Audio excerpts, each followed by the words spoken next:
A man buries 5 names in his memory and swears he'll never kill again. A woman hides a secret map inside her sewing box and rides a train toward a stranger she's never met. When she steps off that platform, the whole town turns against her, her belongings kicked into the dust, her dignity torn apart in front of everyone. But one man steps forward, a man with a killer's hands and a quiet voice. He says 5 words that change everything. I will take her, if she will come. What he doesn't know is that saving her will drag his darkest secret back into the light. What she doesn't know is that the man who rejected her never wanted a bride. He wanted what she's hiding. Tonight, fire will burn, guns will be drawn, and 2 broken people will have to decide if they trust each other enough to survive. Welcome to Cowboy Ember, where we bring you stories of the Old West filled with love, sacrifice, and the raw beauty of the human heart. Tales of cowboys and outlaws, of mothers and strangers, of people who find the courage to be kind when the world gives them every reason not to be. This story reminds us that kindness is never weakness, and that the bravest thing a man can do is not pull a trigger, but open his hand instead. This content was carefully researched, developed, and manually edited by our team to deliver meaningful stories with valuable life lessons. Every narrative is crafted to entertain, inspire, and empower our audience. We believe that great stories can change lives, and we are committed to bringing you content that matters. Thank you for being part of our community. Now, let's begin. Wyatt Sands buried his last man on a Friday in the springtime, and he swore a heavy oath to himself that he was finished with that kind of life. But it turns out, some promises are just waiting for the right kind of trouble to come along and break them. Standing on the dusty train depot platform in Millerton, watching a fella kick a woman's travel bag into the street, he began to see that clear as day. The 2:15 train from Cheyenne was running late, but that train was always late. Wyatt stood in the shade of the depot's overhang, a crate of barbed wire resting by his boots. He watched the heat shimmer up from the rails, looking like a ghost of water. The locusts were screaming their lungs out from the cottonwood trees. His shirt was pasted to his back with sweat. He had been in Millerton for a whole 2 hours, and that was about 2 hours too long for his taste. Being in town these days made his skin itch. All those folks staring at him out of the corners of their eyes, never looking at him straight on but always watching. They did not avoid him because they knew about what happened back in Abilene. They avoided him because he was the strange one, the hermit rancher who lived all by himself, talked to his herd, and only rode into town when he had no other choice. 3 years of keeping your own company can do that to a man's reputation. People start filling in the quiet spaces with their own tall tales, and you can bet none of them are kind. He leaned his body against a wooden post and let his gaze wander over the platform. Mrs. Pettigrew stood near the ticket window, holding her parasol against the sun like it was a shield. The station master came out, squinting at his pocket watch as if it had just told him a bold-faced lie. A pair of cowboys from the ranches west of town were propped against the rail, spitting tobacco juice and talking about nothing that mattered. And then there was Virgil Kane. Virgil was perched in a chair across the street in front of the saloon. His hat was tipped down low, but his eyes were wide open. They were watching Wyatt with the same lazy interest a cat shows a mouse hole. Virgil was new to town, maybe 6 months in. He worked for Hiram Cadell, which was another way of saying he did Cadell's dirty business. He wore his pistol slung low and tied down, the way a man does when he figures he will need it in a hurry. Wyatt had crossed paths with plenty of men who wore their guns just like that. Most of them were now 6 feet under the ground. He registered Virgil's stare, but refused to give him the pleasure of a reaction. Just then, the train whistle sliced through the hot afternoon. A long, lonesome cry. Black smoke puffed up against the brilliant blue sky, and the Union Pacific engine chugged into the station with a terrible squeal of brakes and a hiss of steam that sent the depot mutts scrambling for safety. The smell of coal smoke, bitter and thick, rolled over the platform. 5 people stepped off the train. The first was a traveling salesman clutching his sample case, his shirt collar already soaked with sweat. Next was an old woman in a black dress who moved as if every single bone in her body was protesting. 2 cowboys were heading for work on the ranches. And finally, there was her. She was the last one to get off. One of her hands held onto the rail for dear life, and the other gripped a worn-out traveling bag that had surely seen better days. Her dress was a simple calico, printed with blue flowers so faded they looked like old bruises. She had on a straw bonnet, and its ribbon was broken, hanging down, as if it had just plain given up. But she kept her chin held high. That was the very first thing Wyatt noticed. Not the tired old dress or the scuffed boots or the way her knuckles had turned white from clutching that bag. It was her chin. It was held high, and her eyes were scanning the platform with the sharp, wary look of a trapped animal that was not ready to surrender. She stepped down onto the wooden planks and just stood there for a moment. She was looking around with a kind of delicate hope that was painful to witness. A man came pushing his way through the little crowd. It was Hiram Cadell, the man who owned the feed store, and seemed to believe that made him the king of all Millerton. He was a portly man, his vest straining at the buttons, with a face that looked like it never cracked a smile unless money was involved. He stopped about 3 feet in front of her, hooked his thumbs into his vest, and sized her up and down as if he were inspecting a head of cattle. "You must be Clara Brennan," he said. Her chin rose just a fraction of an inch higher. "I am. Turn around." The whole platform went dead quiet. Even the cowboys stopped their spitting to see what was about to happen. Clara stared hard at Cadell for a long moment. Then she turned. But she did it ever so slowly, on her own terms. And she held his stare the entire time, never once looking away, never flinching, until she was facing him once more. That was not an act of obedience. That was a woman taking the measure of the man who thought he could purchase her and finding him severely lacking. "Did you bring the dowry?" Cadell barked.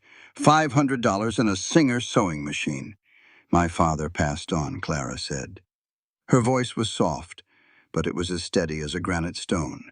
"There is nothing." "Well, then you are not worth the price of the train ticket." You could hear a noise ripple through the crowd right then. It was that nasty little hum of satisfaction folks get when they watch someone else's troubles and feel mighty glad it is not happening to them. Clara's chin trembled, but only for a second. Then she bent down to retrieve her traveling bag. Cadell kicked it.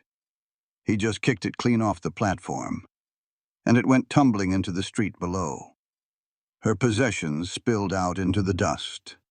A plain, threadbare nightgown, a photograph in a small, cracked frame, a Bible with a cover that was worn soft from countless years of handling. A wooden sewing box burst open, sending spools of thread scattering across the ground like little wheels of shame. The crowd let out a laugh. Mrs. Pettigrew announced, loud enough for heaven and everyone else to hear, "What a disgraceful thing to do, to lead a good man on that way." Clara knelt there in the dirt, her hands shaking as she tried to pull her things together. She tried to fold the nightgown, but her fingers simply refused to cooperate. A spool of green thread rolled past her, and she reached out for it. And that is when some man in the crowd shouted, "She is pretty enough for other lines of work. The Silver Dollar is always hiring girls." More laughter bounced through the street. Clara's face turned as white as a fresh bleached sheet. Every soul in town knew the Silver Dollar was no place for a decent woman. Cadell puffed up his chest and straightened his vest. "I ordered merchandise," he declared, his voice booming across the platform like a judge delivering a verdict. "And I have received damaged goods." It was at that exact moment that Wyatt saw Virgil Kane rising to his feet.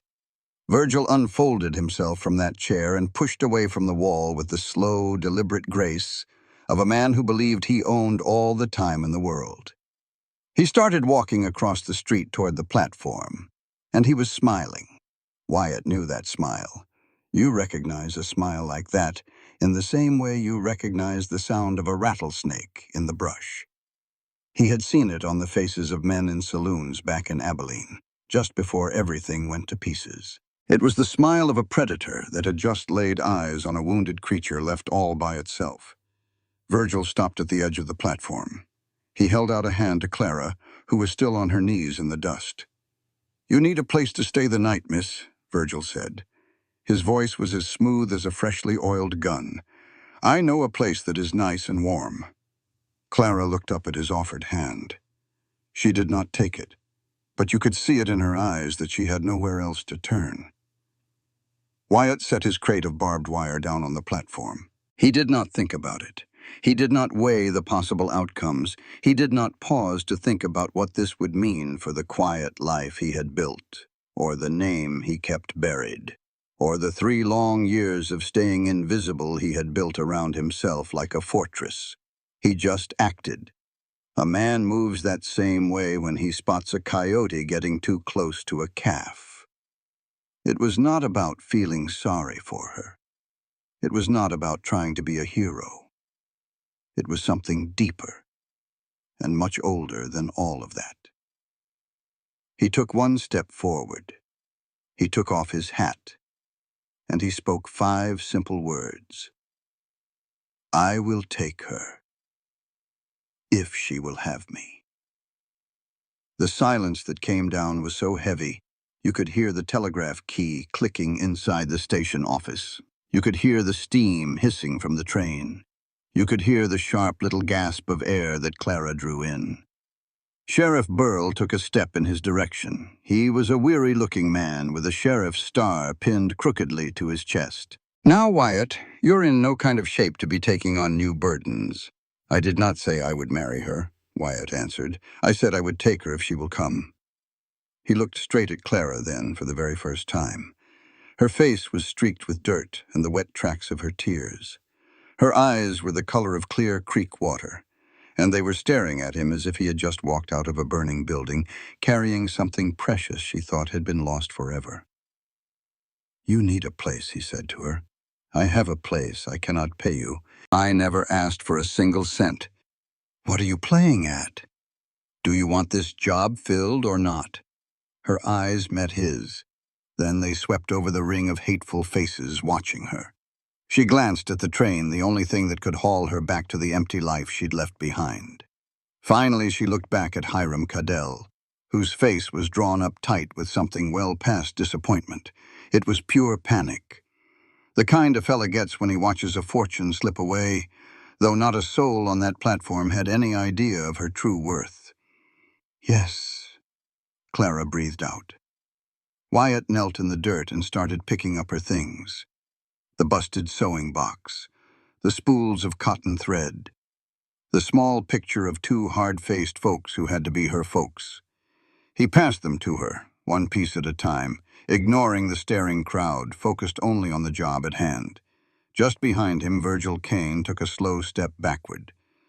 The grin never left his face, but it turned colder, harder. He cut his eyes toward Cadell. "That was not just a bride you lost, was it?" Virgil murmured. "You lost a whole lot more." Cadell's jaw snapped shut like a bear trap. "You keep your mouth shut." Wyatt offered Clara his hand to help her up. She took it, her own hand small and shaking, but clamping down on his with a strength that surprised him.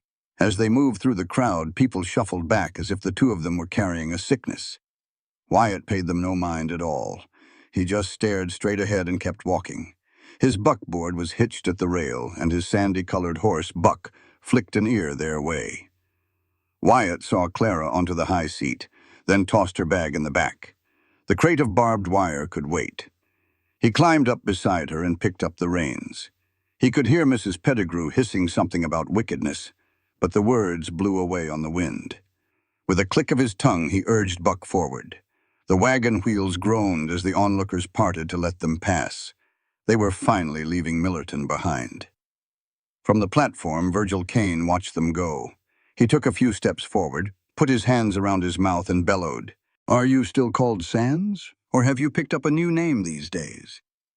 Wyatt did not so much as turn his head, but his whole frame went rigid as a hot poker, and he did not take a full breath until a good mile of prairie was between them and that town, and Virgil's shout was just a memory.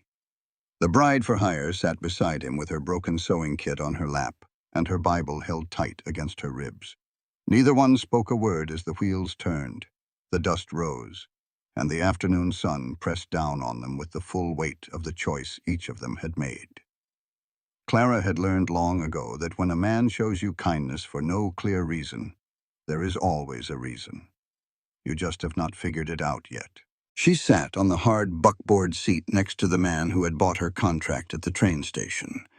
She studied him out of the corner of her eye, the same careful way she studied everything, soaking up the little things just as her father had taught her when judging livestock. A man's hands tell you his real story, her daddy always said. They show you his true line of work. Wyatt's hands were large and thick with calluses. The palms were scarred from handling rope and wrestling cattle in all seasons.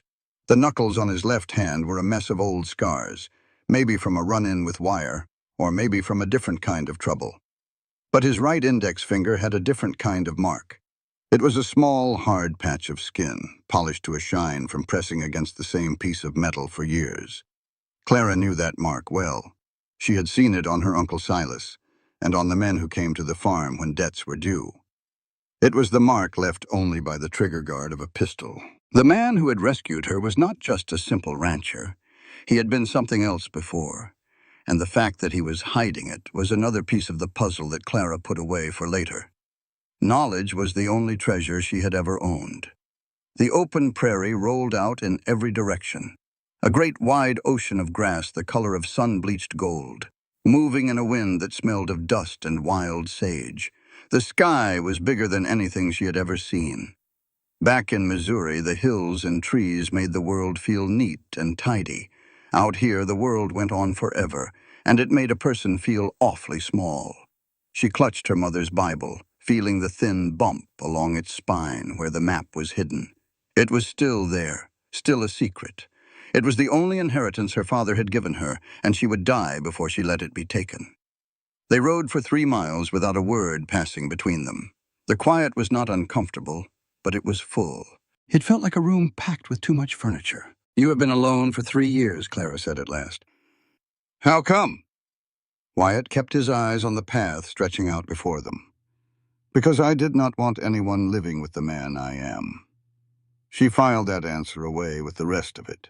The trail narrowed as it dipped down to a creek shaded by big cottonwood trees, the water running clean over smooth river rocks. Wyatt pulled back on the reins for Buck. The horse dipped his head to drink, and the wagon creaked to a stop.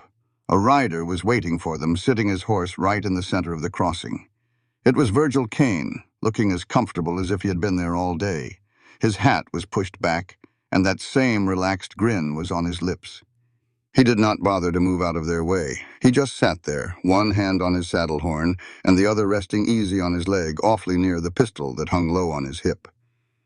"This is a tight road, Sands," Virgil said. Wyatt's hands tightened on the leather reins. His voice came out low and even. "It is wide enough for 2, but not for 3. Virgil let his eyes drift over to Clara. She felt his gaze on her like a physical weight. Her every nerve screamed at her to look away, to play the timid woman she had learned to be around men like him. Instead, she stared right back into his eyes. She held that look. She let him see she was afraid, sure, but she would not give him the satisfaction of knowing it. One of Virgil's eyebrows lifted just a fraction. Maybe it was surprise. Or maybe it was a bit of admiration. His smile shifted into something that was almost respect, but respect from that kind of man was a dangerous gift. "A feisty little thing," Virgil commented. He nudged his horse to the side, clearing the path for them. As the buckboard rolled through the shallow water, he called after them, "You be careful you do not lose that one." Wyatt did not answer. His jaw was set so tight it looked like it was carved from stone. Clara sat perfectly straight, her face a blank canvas, willing her racing heart to be still. She could not afford the luxury of fear. They drove on for another 2 miles. The trail angled up a gentle slope, and when they crested the top, Clara got her first look at the cabin. It was a small building, weathered by the sun and wind to a soft silver gray. A wisp of smoke trailed up from the chimney. A fence stretched out from the cabin into the high grass, where about 6 white-faced Hereford cattle were grazing peacefully. A shed built onto the west side of the cabin acted as a barn. A garden spot stood out like a green square against the endless brown of the prairie. It was not much to look at, but it was solid and real. Clara took it all in, not with a head full of dreams, but with a practical mind. She was already seeing what it could become. The front door was crying out for new hinges. That garden could be twice its size with some hard work. The porch railing was split right down the middle, but it had not fallen yet. They stopped at the railing. Wyatt swung himself down and then turned to offer Clara his hand. He took her cloth bag and brought it inside, placing it on the wooden floor. The cabin was a single room, maybe 14 feet by 16 feet. A stone fireplace was built into the far wall, with deep orange embers still glowing inside. A bed made of rope stood in one corner, holding a mattress stuffed with corn husks and a single wool blanket. A pine table with 2 chairs sat in the center of the room. A metal wash tub hung on the wall. The shelves were lined with unlabeled tin cans. A Winchester rifle was mounted above the fireplace, its metal covered in a fine layer of dust, a sign it had not been touched in a long time. Then, higher up, in the shadows near the ceiling beams, Clara saw them. There were notches cut into the wood. She could not count how many there were in the dim light. A strange feeling came over her, but she pushed it aside. The whole cabin smelled of wood smoke, stale coffee, and the kind of profound loneliness that settles on a man who stopped caring long ago about how his home smells. "It is not much," Wyatt said, his voice coming from right behind her. Clara set her travel bag down by the door. "You can have the bed," she offered quietly. Wyatt just walked right past her, heading for the warmth of the fire. "I will sleep right here," he said, pointing to the floorboards. He reached under the bed and pulled out a simple bedroll. It was nothing more than a wool blanket with a saddle he used for a pillow. He dropped it near the hearth like there was no room for discussion. The decision was already made. Clara felt a knot tighten in her throat. Her eyes went from the comfortable bed to the hard floor, then to Wyatt's broad back as he bent to place another log on the coals. She wanted to argue, but she knew she didn't have the right. She was just a stranger in this man's home, drawing breath only because he had shown her a kindness she did not expect. The smartest move was to accept his offer and try to understand why he had made it. She sat on the edge of the rope bed, and it groaned under her weight. She was still wearing her dusty traveling dress, creased and grimy from where she had knelt in the dirt at the train depot. She untied the ribbons of her bonnet. Her hair was damp and stuck to her scalp with sweat. "There is a pump out back," Wyatt said, his gaze fixed on the darkening horizon. "The water is clean and cold." Clara whispered her thanks, but he didn't seem to hear her. She laid down on the cot with her clothes still on, her eyes tracing the patterns of smoke stains on the ceiling. They looked like the strange dark continents on some old map. As the sun slipped away, the small cabin was filled with a warm orange glow that slowly faded to gray and then plunged into total darkness. The only sound was the crackle and pop of the fire. A lone coyote yipped somewhere in the distance, and another one called back from a far-off hill. She listened to the soft rustling sound of Wyatt settling onto his bedroll. His breathing was slow and even, the kind of rhythm a man finds after years of sleeping all by himself. But something about it felt just a little bit off. It was not perfectly steady. He was still awake, the same as her. In the deepest part of the night, another sound sliced through the silence. It was the low groan of a floorboard being lifted with great care. She heard the faint whisper of cloth, and then the board was gently laid back into place. Wyatt's breathing soon returned to that same slow, steady rhythm. He had something stashed away under that floor, something he felt the need to check on. Clara stared up into the blackness above, adding this fresh secret to the list of things she was slowly learning about the man who had saved her life. Sleep was hard to find, and she finally woke to a pale gray dawn and the distant sound of hoofbeats. They were not getting any closer. It was not the sound of a visitor arriving. It was the sound of a horse circling the property, someone just out there watching. She slipped out of bed and crept to the window, peering through a small crack in the wooden shutters. The morning air had a chill to it, and the grass was covered in a silvery coat of dew. She could not see the rider, but she saw the evidence that he had been there. Fresh hoof prints were pressed into the damp earth, maybe 50 yards or so from the cabin door. Right next to them, a dark splash of tobacco juice was still wet on the ground. Someone had been out there the whole night, keeping a close watch on them. Clara's hand moved on its own, reaching for the Bible in her travel bag.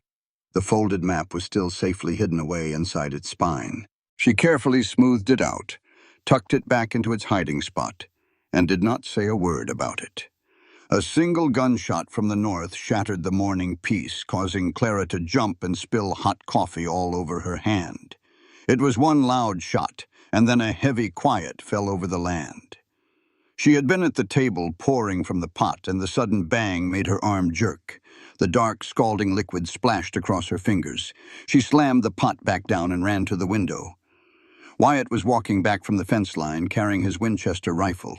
He was dragging a dead coyote by its back legs, its limp body leaving a dark streak across the dewy grass. He moved with the smooth confidence of a man who had done this 100 times, with no wasted motion and no hesitation. But as he drew nearer, she saw the expression on his face. It was the look of a man haunted by a past he was fighting to leave behind. The shot had been clean and true. The coyote was dead.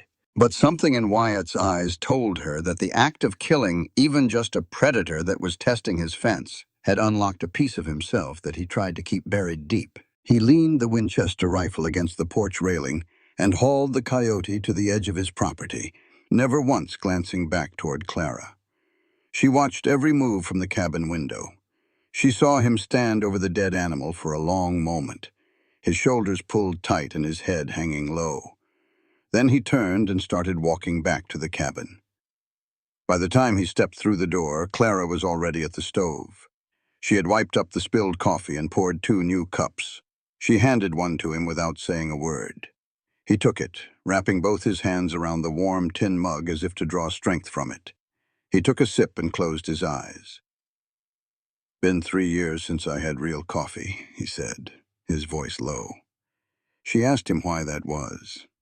"Grinding beans for just one man," he explained, "sounds too much like being lonely." It was the first small crack she had found in the wall he kept built up around himself. Clara heard it loud and clear, and she was smart enough not to push him for anything more. She had been up long before the sun. The little cabin was a mess, and work was the only thing she knew she could ever rely on. It had never failed her. She started with the shelves. The supply tins were all jumbled together with no labels to tell what was inside. She found a piece of an old newspaper and a bit of ink that had dried into a thick paste. She thinned it with some soot from the fireplace, used a tiny twig for a pen, and started writing out labels: coffee, beans, sugar, salt. Her handwriting was a little shaky, but the words were plain to see. When she stepped back to look at her work, the shelf looked like it belonged to a place where someone was planning on staying. As she was stacking the tins, her fingers brushed against it. A floorboard right under the lip of the shelf had a little give. She pushed down, and it moved. A quick look out the window showed Wyatt was off with the herd. She worked the board up carefully. Tucked underneath was a heavy bundle wrapped in oilcloth. She knew that shape instantly. Reaching down, her fingers met the slick, soft fabric, oiled and obviously well-tended. Underneath the cloth, the cold steel of a Colt .45 met her touch. This pistol was a far cry from the dusty rifle hanging over the hearth. Somebody had been minding this gun, oiling it, cleaning it, keeping it ready for business. The same man who hung a rifle on his wall for show kept a loaded pistol under his floor like a coiled snake. Clara set the board back in its place, making sure it looked like it had never been moved. She seared its location into her memory and got back to her work. The map needed a safer spot. The Bible was the first place anyone with half a mind would look. She opened her little sewing box, the same one that had busted open at the station, but that she had carefully sewn back together. She lifted the cloth lining from the bottom and slipped the folded map beneath it, then smoothed it back down. The map was gone now, buried under spools of thread, needles, and a thimble with a small dent on its side. After that, she decided to make biscuits from her mother's recipe. flour, yeast bloomed in warm water, a pinch of salt and lard all worked together between her fingers. At the very bottom of the card, in different ink, her mother had written a note. Add love. It helps them rise. Clara's eyes burned, but she blinked away the sting and kept at it. She kneaded the dough on the table, cut it into rounds, and laid them in the skillet she had scoured clean with sand and hot water. She put the skillet on the fire. Before long, the warm, yeasty smell of baking biscuits filled up the whole cabin. It smelled like a proper home. It smelled like something a person would fight to protect. Wyatt came in from seeing to the cattle and stopped dead in the doorway. His eyes went to the floor, now swept clean. He saw the cans all lined up neat on the shelf, and the hot, steaming biscuits on the table. He looked over at Clara, who stood by the fire with flour on her hands and her dress still damp from scrubbing. He just stood there for a long moment, not saying a single word. "You did not have to go and do all this," he said at last. She just said back, "I had to do something." He sat himself down at the table. Clara put 3 biscuits on his plate and took one for herself. He picked one up and broke it open, careful-like. Steam puffed up from the soft white inside. He ate it slow, almost like he was afraid it might just disappear. "My ma used to make these," he said, his voice low. "Every Sunday, right after services. She could tell it was a memory 10 years old, but still sharp enough to cut him." He finished his second biscuit, and she slid the plate a little closer to him. He picked up the last one, but did not take a bite right away. He just turned it over in his hand. "Been 10 years, he said, "but I can still smell 'em." Clara waited him out. He ate the third biscuit, then leaned back in his chair and looked at her clear across the table. "Thank you." It was just 2 words, but the way he said them, they felt like they carried the full weight of 3 long years of being alone. After they ate, Wyatt threw a saddle on his horse, Buck, and rode out to check the north fence line. He said he was worried about coyotes getting in, but as Clara watched him from the porch, she knew good and well he was looking for something else entirely. He was gone a full 2 hours.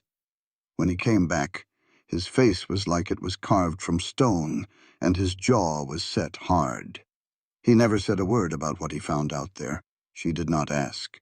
But she saw how his eyes kept flicking back to the road when he thought she was not looking. She saw how his hand kept drifting down to his hip, right where a pistol ought to hang, touching nothing but the ghost of its weight. What Wyatt had found out there was a fresh set of hoofprints. They were the very same ones she had seen that morning not far from the cabin. They led straight off his land and pointed toward town. And right beside them, ground into the dirt near a fence post, was the stub of a hand-rolled cigarette. It was the exact kind that Virgil Kane was always smoking. Wyatt had picked it up. He had sniffed it. Then he dropped it and crushed it into the dust with the heel of his boot. He did not tell Clara what he knew, and she did not tell him about the Colt revolver hidden under the floor. They were both holding secrets for the same reason. Trust was a bridge neither of them knew how to build, and all they had to work with were silence and a prayer. A rider came up the road that afternoon. It was a boy, maybe 13 years old, all long limbs and sunburn, riding a mule with a burlap sack tied to the saddle. Clara came out onto the porch. The boy pulled his mule up short and looked at her. Then his eyes darted away, his face turning beet red. He mumbled into the mule's ear, "Got a delivery from Hulk Comms. Mr. Sands is out on the fence line. I can take it." The boy slid off the mule and started untying the sack. 50 pounds of flour. Just set it there on the porch is fine. He kept his eyes locked on the ground. "Thank you," Clara said. The boy just gave a little nod. He went to pull himself back on the mule, but then he stopped. His mouth opened and closed a few times before any sound came out. "The folks in town," he said, his voice barely a whisper. "They've been saying things." Clara's knuckles went white where she gripped the porch rail. "What kind of things?" The boy's face got even redder, if that was possible. "I am not supposed to be repeating it. My mama says it is not right." But then he finally looked up and met her eyes. "They are saying you and Mr. Sands are living in sin. That it is not proper you being out here and not married to him." Clara's face did not change by so much as a flicker. "And there is something else," the boy said. He started talking fast now, the words just spilling out of him. "Mr. Cadell has been going around, buying up the debt papers on all the ranches here. Every single one, even on this place. I heard my own pa talking on it." With that said, the boy kicked his mule into a trot and took off down the road. Clara stood there on the porch, the 50-pound sack of flour at her feet and her hands shaking something fierce. She went back inside and sat down. She took up her sewing, tried to push the needle through the cloth, but it kept slipping from her fingers. Her mind would not settle down. Cadell buying up ranch debt, the map she had hidden away, the Colt pistol under the floor, Virgil Kane's crooked smile, the hoofprints in the dirt. It all swirled together in her head like a dust devil on the horizon. When Wyatt got back near sundown, Clara was stirring a pot of beans over the fire, looking as calm as a summer morning. She told him about the flour delivery and the town gossip. She decided to keep the part about Cadell and the debts to herself. It was just one more secret, one more brick in the wall she was building around her heart.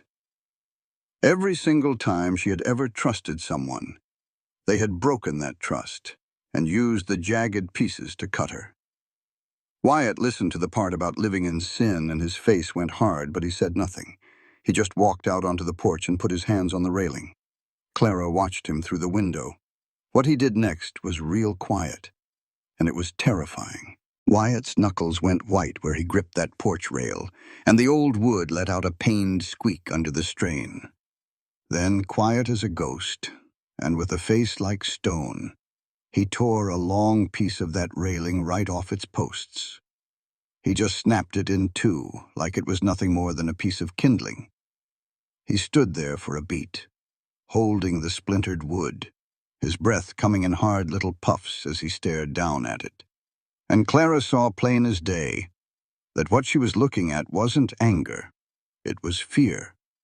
The kind of bone-deep fear a man gets when he sees what his own hands are capable of and doesn't trust them as far as he can throw them.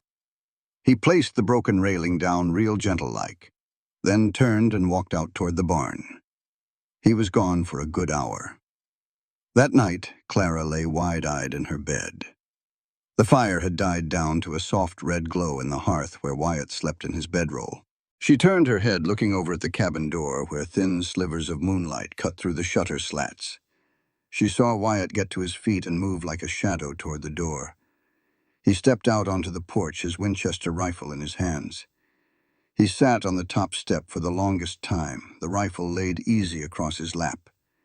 He wasn't looking up at the stars or out at the dark prairie. He was watching the wagon road, the one that led back to town. Clara closed her eyes, tucking this memory away with all the others. The hard callus on his trigger finger, the Colt pistol he kept hidden away, the broken porch rail, the look in his eyes when he'd found that dead coyote, the way he sat there in the moonlight, holding that rifle like a man waiting on a fight he was praying would never come. She didn't sleep a wink the rest of that night. Clara had spent her fair share of time on hard church benches, but this was the first time she'd ever walked into the Lord's house knowing she was about to be shamed. Just the night before, she'd been reading to Wyatt from a book she'd pulled from his little shelf. It was called Little Women. The cover was worn as smooth as a river stone, and the spine was all cracked and broken. Written on the first page, in a neat and careful hand, were the words, "Property of Sarah Sands," his mother's name. Clara was reading the part about the March sisters having a Christmas with no presents, her voice filling the quiet little cabin over the snap and pop of the fire. Wyatt was sitting on the floor, whittling on a piece of willow with his pocket knife, making something she couldn't quite see. She just happened to look up and saw that his hands had gone still. He was just gazing at the wood, and the look on his face was something she'd never seen before. It was soft, with all his guards let down. Without saying a word, he set the little carving on the table. It was a spoon. The handle was smooth and the bowl was deep, and every single line of it was carved just right. Clara picked it up, and the polished wood felt cool and slick against her thumb. She put it on the shelf with her own few belongings. She didn't say a word because some kindnesses are too big for a simple thank you. Now it was Sunday morning. They walked the 7 miles into Millerton since the buckboard had thrown a spoke, and Wyatt hadn't gotten around to fixing it yet. The sun kept climbing as they walked, and the prairie rolled out on all sides like a big golden ocean. The sky was so blue it almost hurt to look at. On that long walk, Wyatt talked more than he had in all the weeks she'd known him. He told her about his mother, how she used to sing hymns every morning while she went about her chores, how she was the only reason he even owned a Bible anymore, though he hadn't cracked it open in 3 years. He told her how his mother had died of a fever when he was just 22, and how he'd spent every day since trying to be the kind of man she thought he was, and how he felt like he was failing at it most of the time. Clara started to hum a little tune. She didn't even mean to do it. The song just bubbled up inside her the way a melody will when you're walking along in the warm sunshine and the world feels almost right. It was an old hymn, "Come Thou Fount of Every Blessing." It was the same one her own mother used to sing while she worked the bread dough. Wyatt stopped dead in his tracks. "My mother used to sing that song," he said, his voice a little rough. For a long moment, everything was quiet except for the rustle of the prairie grass and the call of a meadowlark from a fence post. Then they started walking again. After another few steps, the back of his hand brushed against hers. Neither one of them pulled away. The church was a simple white building with a crack running down the side of its bell tower. The bell was ringing out as they got close, and folks in their Sunday finest were heading for the doors. The women carried parasols, and the men's watch chains glinted in the sun. Children, all scrubbed clean for the Lord, were already finding ways to get covered in dust again. Then the whole crowd seemed to notice them coming up the road. The flow of people heading into the church slowed to a trickle, and then it stopped completely. Every last person turned to stare. Clara felt her feet start to drag. Wyatt's hand came to rest on the small of her back. It was just for a second, but it was enough to make her feel steady again. They walked straight up the church steps. The crowd parted for them like the Red Sea, folks shuffling aside to let them through, but making sure not to brush up against them. Inside, the pews were filling up faster than usual. People who had been leaving a polite space between them were now squeezing in together, packing the benches tight.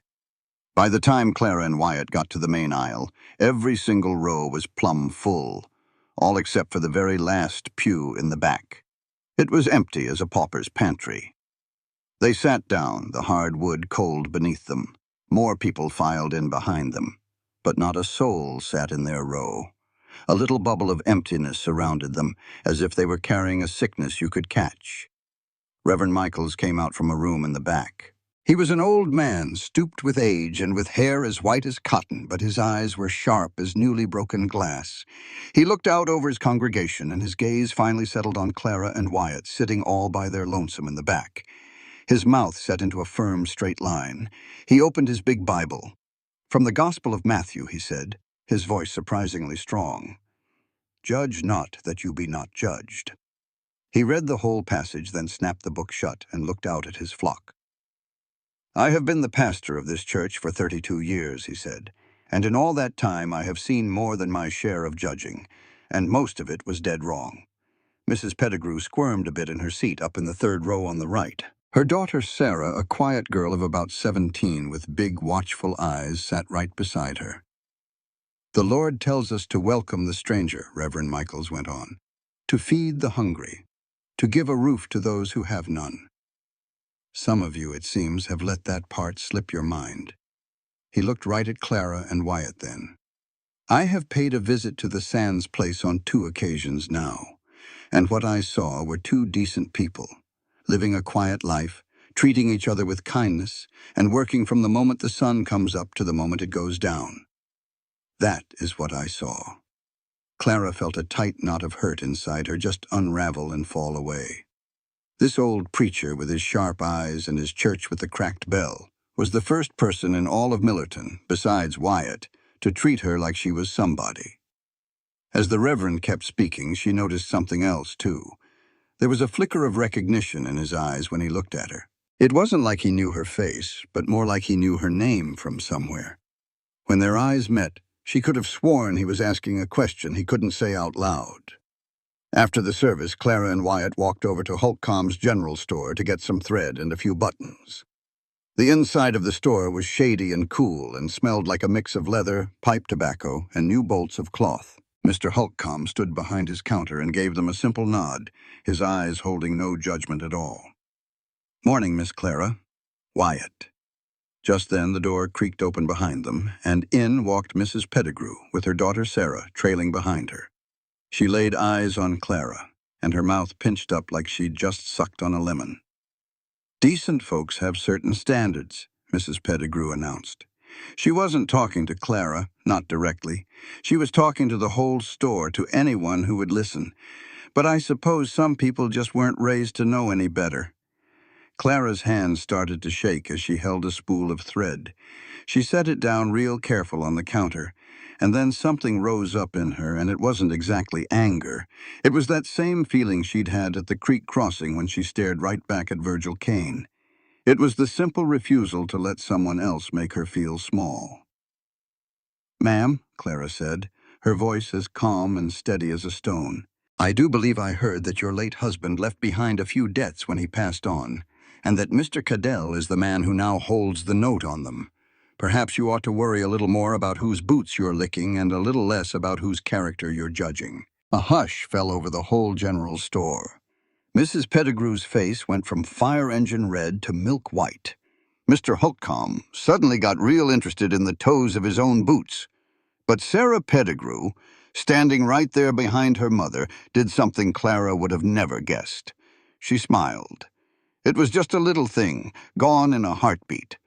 But it was there. Mrs. Pettigrew paid for her fabric and marched straight out of that store without another word. Her daughter followed right on her heels, but not before she glanced back at Clara. And in that girl's eyes, Clara saw something that looked an awful lot like respect. Clara paid for her sewing thread with the couple of coins she had in her little purse. Her hands were still trembling. Outside, the afternoon sun beat down hard. The long walk back to the cabin stretched out in front of her. 7 miles. Clara could already feel blisters forming in her good Sunday boots. They had gone about 2 miles when Wyatt came to a dead stop. He dropped to one knee in the tall grass at the side of the road. Clara came up beside him and saw it. One of his Herefords, a nice-looking cow with a white face, was lying on its side down in the ditch. Its throat was cut. This was not the work of a coyote. It was a clean slice done with a sharp knife. One single stroke, and the poor thing had bled its life out into the grass. The blood was dark and thick, and flies were already crawling all over it. Tied around the cow's neck with a length of wire was a piece of paper. There was one word written on it in black charcoal. "Leave." Wyatt laid his hand flat against the white face of the dead cow. The hide was still warm. He did not speak for a very long time. When he finally stood up straight, Clara saw a definite shift in his eyes. The quiet, careful man she had been sharing a roof with was gone in an instant. Standing in his place was someone tougher, older, and a whole lot more dangerous. She saw the gunfighter rise to the surface. She watched his eyes measure the distance back toward town, calculating the space and the angle and the time it would take a bullet to cross the distance between two men. Then, just as fast as it appeared, he pushed it all back down. He locked it away and became Wyatt Sands again. He picked up the piece of paper that had been left. He read it, folded it neatly, and tucked it into his pocket. They walked the rest of the way to the cabin without saying another word. Inside, Clara noticed another piece of paper on the table. It was a folded note.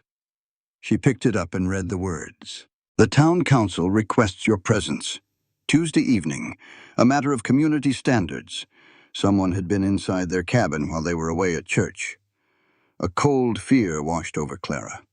She rushed to the shelf, grabbed her sewing box, and flipped open the lid. She lifted the fabric lining. The map was still there. But it had been disturbed. The fold was all wrong, creased at a new angle she had not made. Someone had opened her box. Someone had seen her map. Her gaze landed on the note left on the table. A smear of red clay mud stained the paper. She recognized that mud. You could only find that specific kind on the road right behind Cadell's general store.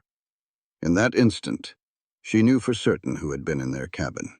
She knew her secret was not a secret any longer, but she didn't let on, not one bit. She just tucked the map back into her sewing box, smoothed the fabric lining, and closed the lid. That was just how Clara Brennan was. She kept things put away, hidden deep. It was the only way she knew to survive in this world, and it had worked for her so far. She wasn't about to change her ways now, especially not for a man with gentle eyes and a pistol he kept tucked out of sight. That evening, Wyatt sat on the porch, his Winchester rifle laid across his lap. Clara kept to her sewing inside.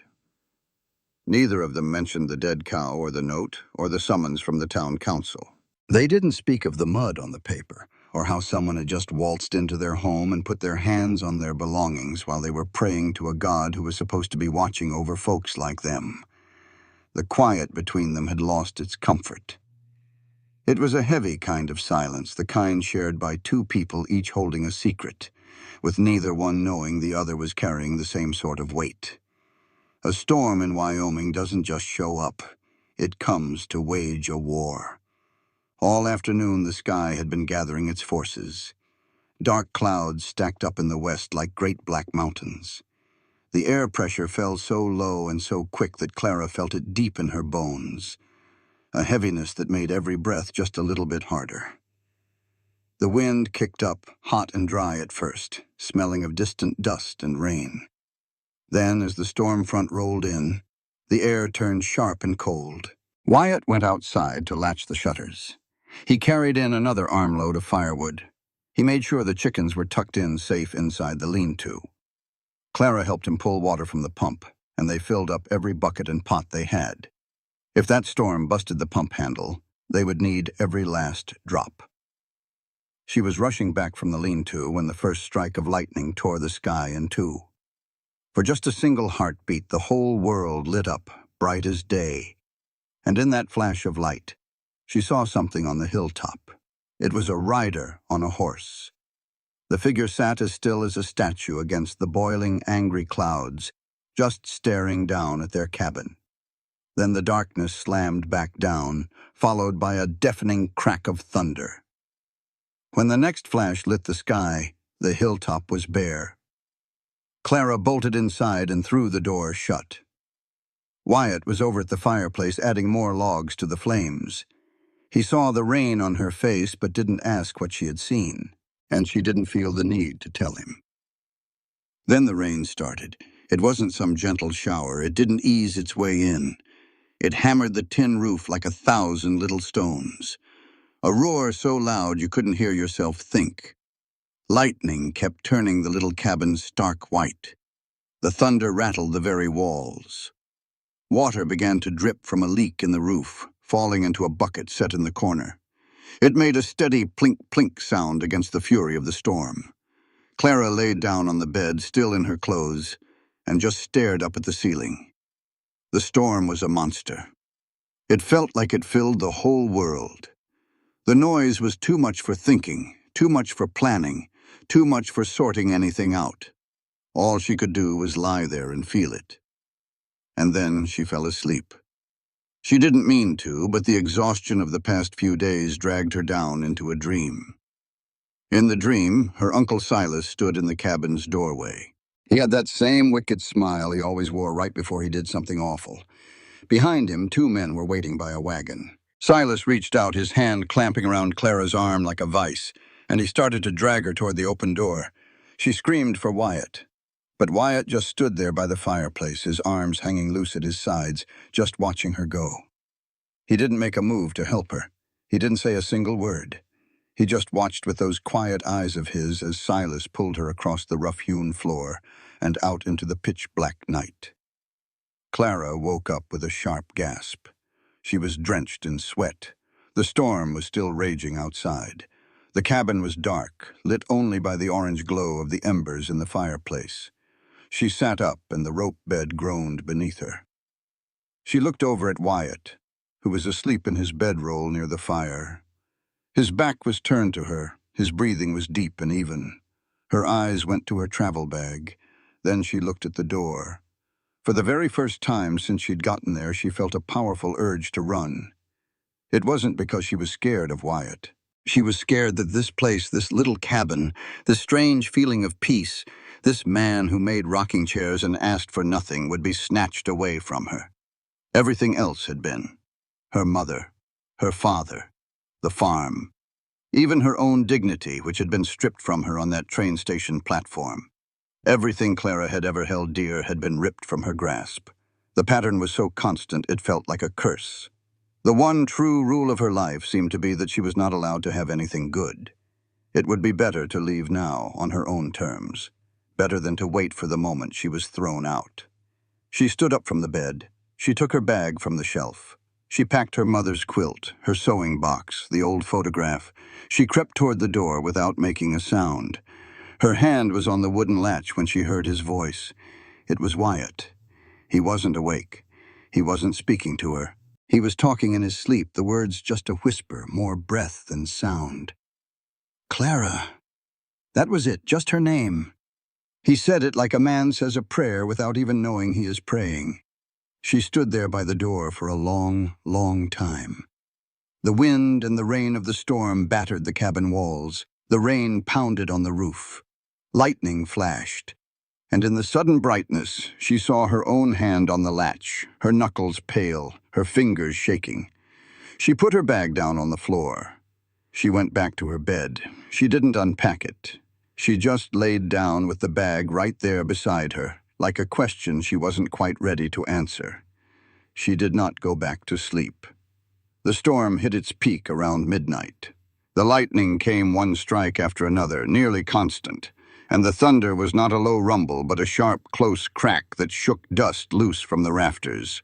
A tin plate vibrated right off a shelf and clanged onto the floor. Wyatt sat up. Clara sat up. They looked at each other across the dark little room. "I can't sleep," Clara said. "Me neither." She got up and went to the table. She felt for a chair in the dark and sat down. Her hands were trembling, but not from the cold.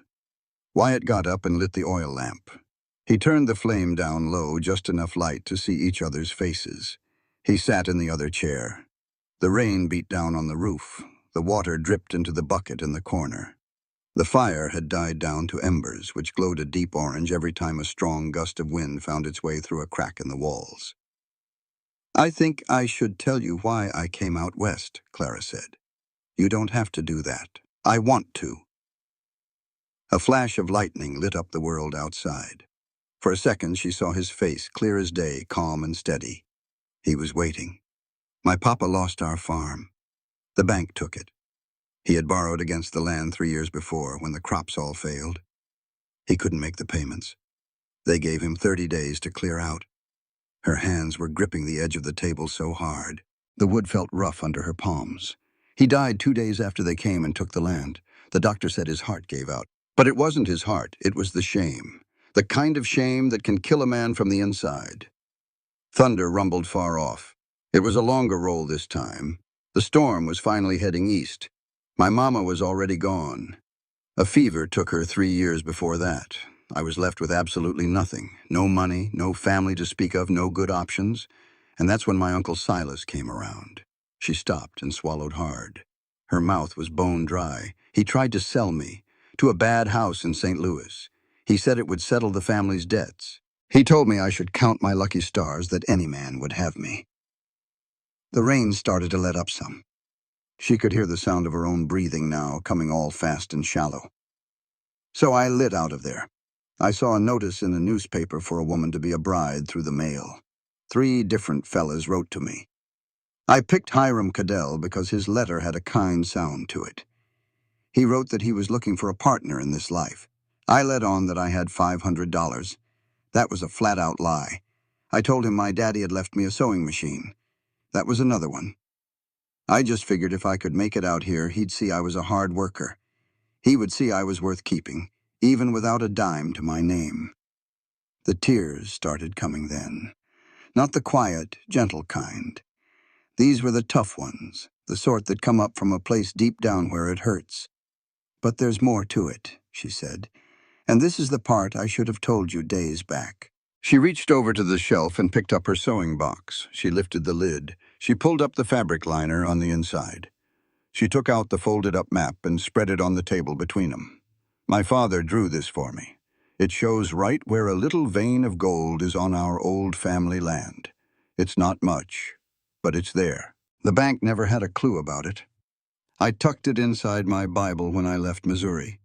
It is the only thing of any value he ever left me. She looked down at the map laying on the table. And someone has gotten wind of it. While we were over at the church, somebody came inside here. They dug all through my sewing box. The map was not where I left it. Wyatt's face went as hard and still as a granite rock. How long have you known? Clara could hardly get the word out. 2 days. The silence that followed was a whole lot worse than any kind of hollering. It was worse than a crack of thunder right overhead. It was the kind of quiet a man gets when he realizes he has been played for a fool by someone he was just starting to put his faith in. 2 days, Wyatt said. And you never thought to mention it to me. I was scared. Clara's voice was shaking.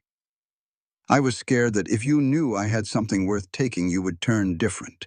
Everybody turns different when they figure out you have something they want. I do not change. But those 2 days could have put us both 6 feet under. The lie was sitting there between them on that scarred pine wood table right next to the map. Then Wyatt put his hands down flat on the wood. He just stared at them. At the scars and the calluses, and the whole story of his life carved into every line. My name is not Wyatt Sands, he said. Clara's head snapped up. It is Wyatt Cole. I sent 5 men to their maker back in Abilene, Kansas. It was all by the book. They were all square fights. Every single one of them was to save my own skin. But the 5th man was the son of the lieutenant governor, his hands curled up into hard fists. The family put a price on me. $500, dead or alive. So I ran. Took a new name. I came all the way out here. I have been hiding out for 3 years. 3 years of waking up in a cold sweat, wondering if tonight was the night someone was finally coming to collect. He looked her right in the eye. His own eyes were shining with tears. If they ever find out who I am, they will come for me. Not the law. Bounty hunters. And that man who blocked our way on the road, Virgil Kane, I have got a powerful feeling he already knows. The storm rumbled right on top of the house. Lightning flashed, and Clara saw his face clear as anything. She did not see the quiet rancher or the careful man who kept to himself, but the man he was hiding. A man carrying 5 deaths around with him like they were stones in his pockets, drowning slow in calm water. You are not that man now, she said to him. How can you be so sure? Because that man would not have helped me. He would not have taken the floor for a bed. He would not have carved a spoon and built a rocking chair for a woman who had nothing to give him back. He turned his hand over on the table, palm up. She put her hand right inside his. His fingers closed around hers. They held on for dear life. Then we stay put, he said. The 2 of them just sat there at that table in the lamplight, with the storm shaking the walls. They both understood for the very first time that they were being hunted. Clara for what that map was worth. Wyatt for the price on his own head. The both of them had every reason on God's green earth to run, and neither one of them had a mind to. A loud banging on the door made them both jump near out of their boots. Wyatt was on his feet in a heartbeat. His hand vanished under the floorboard. Clara saw it plain this time. She saw his fingers close around the Colt pistol. She saw them grip the handle tight. She saw the fight flicker in his eyes. And then he just let it go. He pulled his hand back, and it was empty. Clara stepped up. No, we will see this through. The door flew open into the rain and the unsteady light of a torch. Sheriff Burrell stood on the porch with water just streaming off the brim of his hat. Behind him sat 6 riders. Their horses shifted from foot to foot in the thick mud. Torches hissed and spit in the rain. "There is a council meeting," Burl said. "Tonight. You are to be down at the schoolhouse."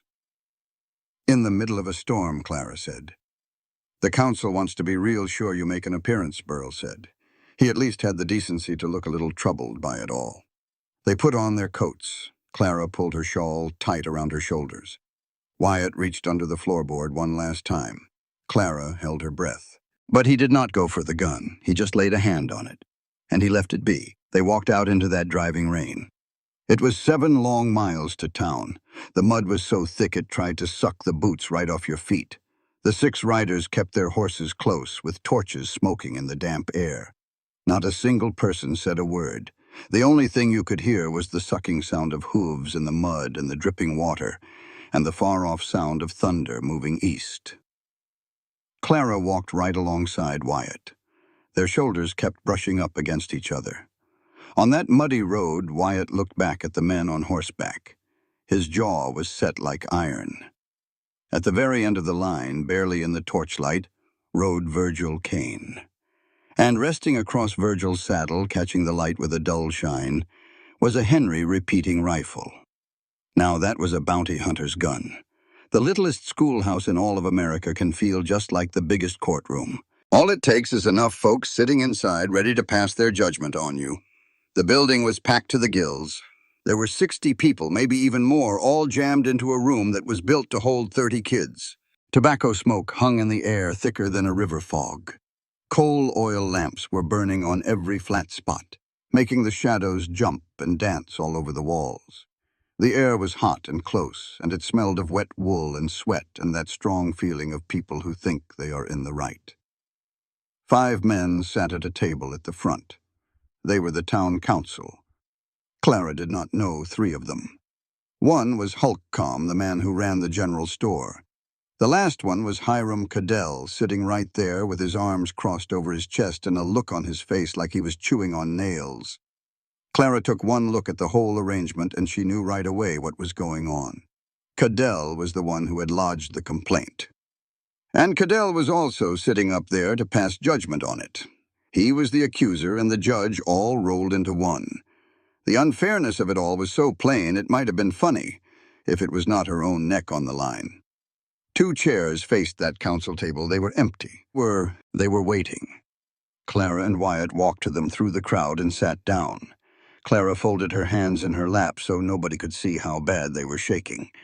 The chairman, a man with gray sideburns and the self-important air of a small-time politician, got to his feet. "This hearing has been called to discuss some concerns raised by good people in this community about improper living arrangements and a lack of moral character." "This is not a trial, just a hearing," Sheriff Burl said from the back of the room. He was standing by the door with his arms crossed, his badge glinting in the lamplight. "Mr. Cadell," the chairman said, "you are the one who brought this to us. You may speak." Cadell stood up. He turned around to face the crowd. He did not look at Clara or Wyatt.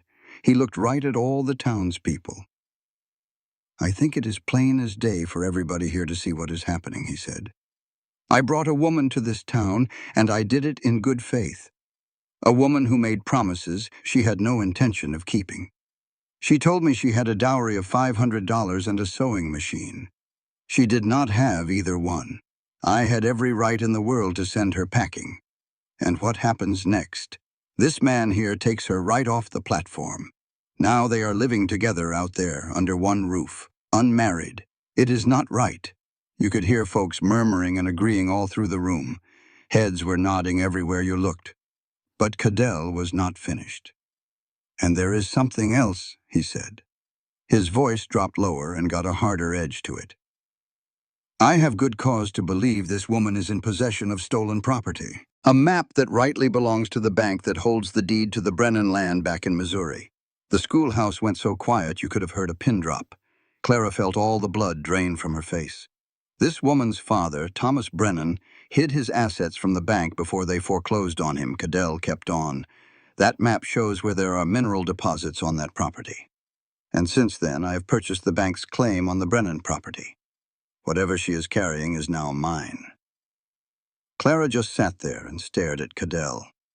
And in that very moment, all the different pieces clicked together in her head, just like the tumblers in a lock. Cadell had not put an ad for a mail-order bride in the paper because he was some lonely man. He did it because he knew exactly who Clara Brennan was. Her own Uncle Silas must have told him. Silas, the man who tried to sell her off to a bad house, had also sold her out to Cadell. He told him that Thomas Brennan had hidden something valuable on that land. Cadell must have put that together with the gold rumors he had been chasing for years. His whole plan of buying up land all around Millerton was just to set the stage. The mail-order bride advertisement was a trap. Clara had walked right into it, carrying the one thing Cadell was after. The only reason she wasn't in his house right now, broken and obedient and turning over that map, was because a stranger named Wyatt Sands had stood between her and the wolf. The humiliation she felt at the train station, his demand that she turn around for him, the pure cruelty of it. It was never a rejection. It was a strategy. He meant to shatter her spirit in front of everyone so she would have nowhere else to turn and no pride left. Then Cadell would have stepped in, looking like a reluctant hero, taken her home, and gotten the map's location from her any time he wanted. Wyatt stepping in was the one thing Cadell never counted on. Clara stood up. Her legs were shaky, but they held her. Her voice was quiet, but it filled the room. "The map was drawn by my father," she said. "It was drawn on our family's land. That was before the bank took it. It was before any loans were ever made. It does not belong to Mr. Cadell. It does not belong to the bank. And it certainly does not belong to anyone in this room." She looked out at the whole crowd. 60 faces stared back at her. Some looked like they felt sorry for her. Most of them did not. "My daddy was a good man who just caught a bad break, and the shame of it killed him. I stretched the truth about that dowry because I had no other choice. I am not a bit sorry for doing what I had to do to get by. But I am standing before y'all now telling the honest-to-God truth, and that ought to mean something." The room went quiet as a tomb. Then Cadell spoke up again, but his voice had changed. It was lower now, sounded like something inside him had cracked. "I trusted a woman one time. She cleaned me out of every last dime I had and then vanished into thin air. I do not make that kind of mistake twice. It was just that one sentence. It did not forgive a single thing he had done. But for a split second you could see the man underneath, and folks started moving in their chairs because a few of them remembered his first wife and knew exactly what she had put him through. That is when Wyatt got to his feet. He did not even look at the council. He turned and looked straight at Clara. He looked at her with those quiet eyes that had seen too much and kept it hidden for too long. "She is going to be my wife," he said. His voice was steady and rang out clear as a bell. "What belongs to her now belongs to me, and I protect what is mine." Well, that schoolhouse nearly came apart at the seams. You could hear folks gasp. Whispers started flying.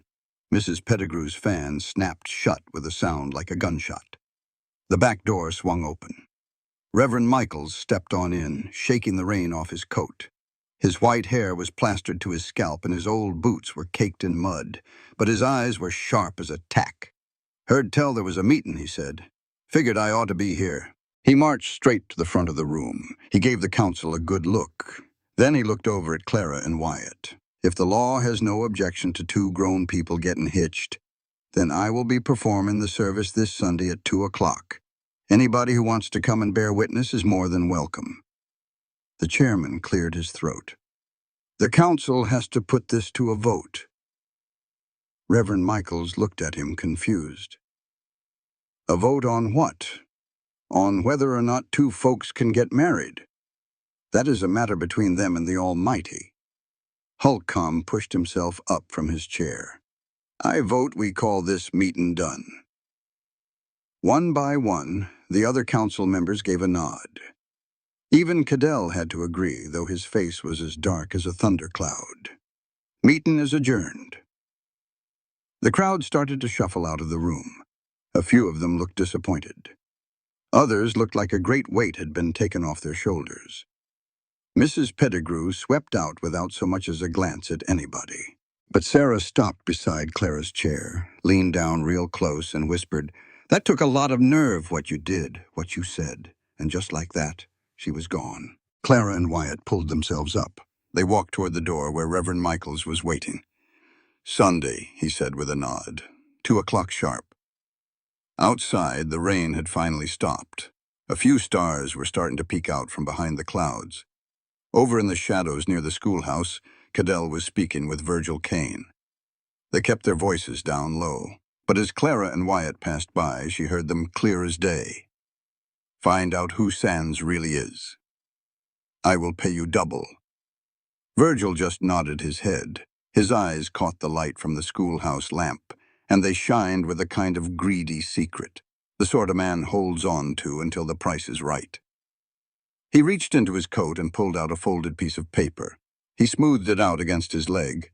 Clara could not see what was on it, but Wyatt, walking beside her, took one look over his shoulder, and every bit of color drained right out of his face. He had seen that paper before. He knew exactly what it was, a wanted poster, with his picture on it, and his real name printed right below, $500. Virgil had been holding on to that poster for weeks. Wyatt Sands could kill a man quicker than you could blink, but he did not have the first clue how to tell a woman he loved her without his voice starting to shake. They walked on through the muddy dark, leaving the schoolhouse behind. Clara was right there next to him, her shawl wrapped tight around her shoulders, her boots making sucking noises in the mud. She had not spoken a word since they left. The silence hanging between them was heavy with everything they had not said. They were nearly at the edge of town before she finally stopped.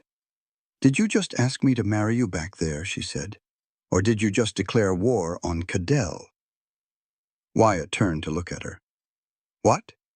What's hers is mine. I protect what's mine." Clara's voice was solid, but her eyes looked like cold steel. "I did not hear a lick of love in that, Wyatt. I heard a man marking his territory." His words felt like a slap to the face. He opened his mouth to say something, but then he closed it again because he knew she was right. "I have already been treated like a piece of property by one man," Clara told him. "I do not need another one treating me like some patch of land he has to defend. I need a man who will ask me what I want, not one who stands up in front of 60 people and tells them what he plans to do with me." Wyatt's hands balled into fists around his belt. The moon was finally breaking through the clouds, making the muddy road shine like silver, and making Clara's face look pale and hard. He thought about what she had said. He thought about how he had stood up in that schoolhouse and talked about her like she was a mining claim to be staked. He had only meant to protect her. But protection was the only way he knew how to talk, and the only way he protected anything was with violence or the threat of it. For his whole life, keeping something safe meant you had to be willing to kill for it. He did not know how to love someone without turning that love into a brand new fight. He pulled the buckboard they had borrowed from Holcomb to a stop. He climbed on down. He stood right there in front of Clara in that muddy road. No crowd, no council, no torches burning, no witnesses at all. Just two people with the wet grass all around and the stars popping out overhead. "Clara Brennan," he said. His voice trembled, and he did not even try to stop it. "I am not good with words. I am good with a gun and with a whittling knife, but I am asking you, just you, will you stay here with me, not because you need a roof, but because I need you?" Clara just looked at him. She looked at this man standing in the mud, his hands hanging empty at his sides, his voice cracking, his eyes asking a question that scared him more than any gunfight ever could. "Yes," she said. They drove the rest of the way home without saying a word, but it was a new kind of quiet. It was the kind of peace that comes when two people have finally said the hardest thing there is to say and come out on the other side. Back at the cabin, Wyatt carried something in from the barn. He had been working on it every night after Clara went to bed, and now it was finally finished. It was a rocking chair, built from pine, joined by hand, and sanded down as smooth as a river stone. He set it on the porch, right next to the one that was already there. Clara ran her hand down the arm. The wood was warm under her fingertips. Every joint was perfect, every surface smoothed until it felt as soft as cloth. "It is beautiful," she said. "I made it so you would have a place to sit next to me," Wyatt said. It was the simplest thing he had ever said, and the most true.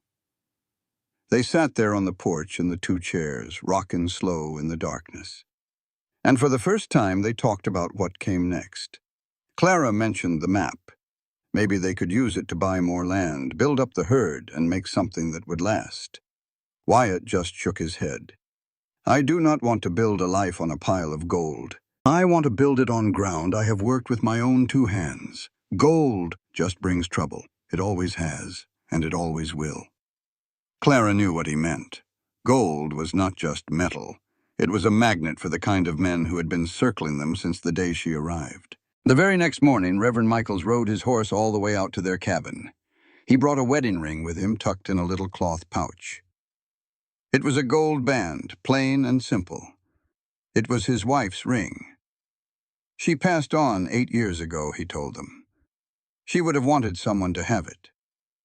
Clara held the ring in her palm. It was still warm from the Reverend's pocket. It was light as a feather, but it felt like the heaviest thing she had ever held in her whole life. Michaels also brought a warning. Cadell sent a wire to Dodge City yesterday, he said. I do not know what was in it, but he is looking for something, or for somebody. Wyatt's face did not change at all, but Clara saw his hand go still on the porch rail. Michaels stopped at the door. He looked at Clara with those sharp old eyes of his. Brennan, he said. You any kin to Thomas Brennan from out of Boone County, Missouri? Clara felt the air catch in her throat. He was my father. The Reverend's whole expression changed. Something deep and personal moved across his face. He nodded his head slowly. I owe your father a powerful debt, he said in a quiet voice. On your wedding day, I aim to pay it back. And with that, he rode off without giving any more explanation. Clara stood on the porch and watched him disappear down the dusty road. She felt the outline of something she could not quite see yet, like a pattern slowly forming in the dark. It was like the smoke stains on the cabin ceiling, which looked like nothing at all until you laid perfectly still long enough to see the shapes of continents in them. That night, long after Clara had fallen asleep, Wyatt knelt down by the loose floorboard. He carefully lifted it up. He took out the bundle that was wrapped in oilcloth. He unwrapped the Colt .45. The pistol felt cold and familiar in his hand. The weight of it settled into his grip like a long-lost handshake from an old friend he had been trying to forget. He swung the cylinder open. He cleaned the weapon. He oiled it. He loaded 6 rounds. Each brass cartridge slid into place with a soft little click that seemed to echo in the quiet cabin. His right hand remembered everything about it. It was not just the weight of the gun. It was the feel of the trigger under his finger, the sound, the kick, and the faces. The very first man he ever killed was just a 19-year-old boy.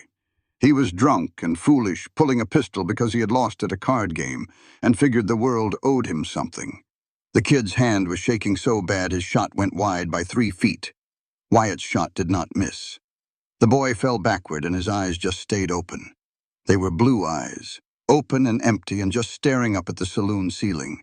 Wyatt had seen those same eyes in his sleep every night for 5 long years. The cylinder clicked shut. Wyatt looked down at the gun in his hand. He looked up at the heavy rafter beam above the fireplace, where 5 tally marks were carved deep into the wood. There was one for each man who had died because Wyatt Cole was faster than they were. He heard a sound from behind him. He turned around. Clara stood in her nightgown, framed by the doorway. With the lamplight glowing behind her, her face was hidden in shadow, but he could make out her eyes just fine. You gave your word you would never use that gun again, she said softly. I promised I would not draw it for myself, Wyatt corrected her. Tonight, I have another reason. Clara's gaze dropped to the weapon. Then it rose back to his face. She crossed the floor and gently put her hand over his wrist. She was not trying to stop him or take the pistol away from him. She was simply touching his skin right there above the cold metal. You come on back to me when this is over, she whispered. No matter what goes down out there, you come back. And with that, she returned to their bed. Wyatt just sat, the heavy Colt revolver in his hands, and listened to the sounds of the night. He heard the wind whispering through the grass. He heard the steady thump of his own heart. And then he heard the sound of approaching horses, not just one. It was three of them. They were riding in hard from town. They were coming too fast to be friendly. The henhouse was the first thing to erupt in flames. The barn followed right after. And as Wyatt squinted through a crack in the window shutter, he knew it for certain. 3 years of running were over, burned away on the small piece of land he had hoped to call home. It was the night before their wedding day. Clara had only been asleep for about an hour when the smell of smoke first snaked into the cabin. Wyatt was wide awake at the table, the Colt sitting right in front of him. He was not trying to sleep. He was waiting. The riders he heard earlier were still out there in the dark, circling his property. The orange glow appeared first, flickering in the east window. Then came that awful crackling sound of dry wood catching fire, and a great whoosh as the flames consumed the straw and old boards. Wyatt moved to the window and threw the shutter open. The little henhouse was already gone, swallowed whole by the fire. The flames shot 10 feet into the air, a searing splash of orange and yellow against the pitch-black sky. They sent sparks dancing upward like some kind of hellish fireflies. Before he could even draw a breath, the barn was catching too. The side wall nearest the henhouse went up like it was tinder, and the fire just tore across the rooftop and down the other side. That is when Buck started screaming. The sound a horse makes when it is terrified is a noise that will slice right through a man. Wyatt grabbed the Colt. He pulled on his boots without a second thought. He covered the distance of the cabin in 3 long strides. In their bed, Clara sat bolt upright, her eyes wide with alarm in the dim light. What on earth is going on out there? "Get yourself behind that big stone fireplace," Wyatt ordered. "It is the strongest wall we have. You stay right there until I say otherwise." He kicked the barn door with his boot, and it flew wide open. A thick wall of smoke rolled out and hit him right in the face. He could hear poor Buck kicking and fighting inside his stall, and the Hereford cattle were making a terrible fuss. He snatched Buck's halter and pulled the panicked horse out of the smoke, the whites of the gelding's eyes shining with fear. The cattle came stumbling out after them, coughing and blowing, their white faces looking like ghosts in the shifting firelight. The animals just scattered and disappeared into the vast darkness of the prairie. Then a voice cut through the roar of the fire from the yard, sharp and full of scorn. "Wyatt Cole, there's a $500 price on your head. You can either come on out, or I'm fixin' to burn this cabin to the ground with your woman inside." Virgil Kane stood there, a lit torch in one hand, a pistol in the other. He had a man on horseback on either side of him. The firelight threw their shadows long and crooked across the muddy yard. Wyatt stepped out onto the porch. The Colt revolver felt heavy at his side. He could feel a slight tremor in his hand. His heart was hammering against his ribs, but his boots felt planted and solid on the floorboards. He took the measure of Virgil. He eyed the 2 riders. He started calculating the angles, judging the distances. It was an old instinct his mind had tried to forget, but his body remembered just fine. Virgil was smiling at him. It was the same sorry excuse for a grin Wyatt remembered from the train depot, the same one from the creek. But this time, a little bit of unease was mixed in, because Virgil knew exactly who he was up against. Wyatt Cole, the man who put 5 men in the ground back in Abilene, the quickest draw in all of Kansas. Now, Virgil was fast, but he was no fool. He had no real wish to face a man who was never known to miss his mark. "You can just walk away from all this," Virgil said, trying to sound reasonable. "You come with us to Dodge City, real peaceful-like. You can have that bounty money. Clear your name. All you have to do is leave the girl. Nobody has to die here tonight." Wyatt looked at his burning barn. He saw the henhouse, now just a heap of smoldering ash. He watched his cattle become shadows disappearing into the night. "That bounty is not yours to take," Wyatt said, "and she is not mine to leave." Inside the cabin, Clara made her move. She was supposed to be hiding, but instead she was by the mantel, reaching up high. Her fingers found and closed around the wooden stock of the Winchester rifle. the old rifle that had not been touched in years. She lifted it down from the wall hooks. She worked the lever, just to be sure. There was already a bullet in the chamber. She was not sure how she knew, but she felt it in her bones. She crept over to the window and peeked through a small space in the shutter. She saw Wyatt on the porch. She saw Virgil in the yard with the 2 riders beside him. Clara pulled the lever all the way back and then slammed it forward. In the quiet of the cabin, the sound was deafening. A loud, sharp crack of metal. She brought the rifle up to her shoulder, pushed the barrel through the gap, and pointed it toward the dark sky. Then she squeezed the trigger. The gunshot ripped through the night. It was louder than the roaring fire, louder than the distant thunder that was still rolling in. The rider on the left jerked in his saddle. His horse spooked something fierce. He tried to swing his pistol toward the cabin, toward the flash he had seen in the window. That is when Wyatt drew his Colt. Just one shot. It hit the gunman's hand. His pistol flew out of his grip and landed in the mud. The man cried out and grabbed his wrist as his horse took off in a wild panic, carrying him with it as he clung to the saddle horn with his one good hand. Virgil went for his own gun. He was quick. He was lightning quick, but Wyatt was quicker. The Colt spoke only once. The bullet hit Virgil right in the shoulder. It spun him around. He dropped to one knee, all the strength gone from his gun arm. His own pistol fell into the mud beside him. "I could have finished you," Wyatt said. His voice was rock steady now. The shaking was gone. The fear was gone. In its place was something older, colder, and more in command than simple fear. "I made a choice not to. That is the difference between who I was and who I am now." The third man did not wait around to see what would happen next. He spun his horse, dug his heels into its side, and galloped away into the darkness without so much as a glance back. Virgil just knelt there in the mud, blood streaming from his shoulder, his face a twisted mess of pain and rage.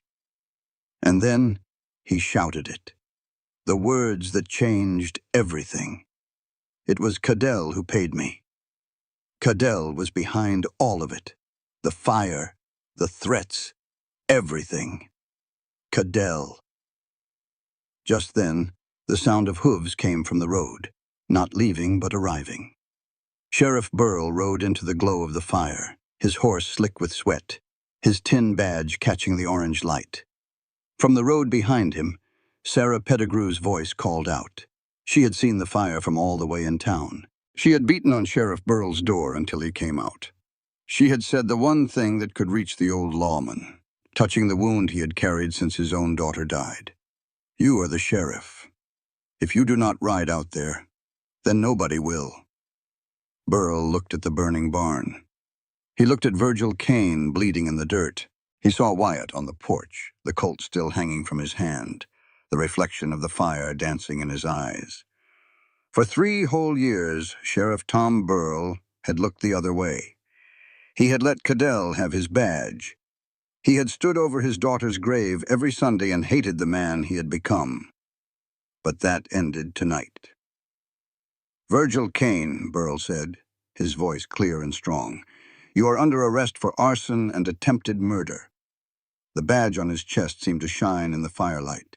It looked different now. It looked heavier, as if it finally stood for something again. Burl swung down off his horse. He bound Virgil's hands with a piece of rope. He took a long, hard look at the blood and the fire and the guns, and then he turned to Wyatt. "I am going to need you to be a witness, and I need to know your real name before the whole territory finds out from somebody who does not have your best interests at heart." Wyatt looked over at Clara, who had stepped out of the cabin, still holding that Winchester. Her face was smudged with soot and her eyes were shining, and she just gave him a little nod. "My name is Wyatt Cole," he said. "I killed 5 men in Abilene, Kansas, and every last one of them was in self-defense. And I reckon I am done with running." Clara took a step closer to him. "I have known who you were since the first day we met. A man does not get a callus on his trigger finger from roping cattle." Wyatt did not say a word, just held her gaze. "You have known all along. I know plenty. I am just tired of pretending I do not." Sheriff Burl had already wired Dodge City straight from the depot. They stood on the dirt road beside the glowing skeleton of their barn and watched for the daylight. The fire gave up its fight, leaving behind hot coals and ash and the sharp sting of burnt pine. But the cabin itself was untouched. It stood there perfectly whole. That old fieldstone fireplace had earned its keep. Up inside, tucked in the shadows of a roof beam above the mantel, were 5 small scratches in the wood. It was Sunday morning, the day she was supposed to be married. The entire town was already packed into the church. They had not come for a wedding, though. They had come for a final accounting. The answer to the telegram began clacking across the wire, just as the sun came up. The station master wrote down every word and carried it over to Sheriff Burl with his own 2 hands, not even caring that the sheriff was in his night clothes because some messages simply cannot wait. The bounty on Wyatt Cole had been lifted. In fact, it had been gone for 6 months. The lieutenant governor's own kin had withdrawn the whole thing after a new witness finally got the courage to swear the other fellow had pulled his pistol first. Wyatt Cole was no longer a wanted man. Burl carried the message out to the cabin himself. He found Wyatt and Clara sitting on the porch in those 2 rocking chairs, just watching the day break over the charred remains of their barn. Wyatt read the words on the paper twice. His hands were perfectly still. His face gave nothing away. But Clara, right there beside him, she could see a change deep down in his eyes. Something that had been stretched tight for years had finally gone slack. "You are free," she said in a quiet voice. "I reckon I am," he answered. The news moved through town like a grass fire in a strong wind. The barn burned to the ground. Virgil thrown in a cell, and Virgil pointing a quivering finger right at Hiram Cadell. Before noon, every single person in Millerton had heard the story. So when the church bell rang at 2 in the afternoon, the building was filled to overflowing. They were not there to hear a preacher.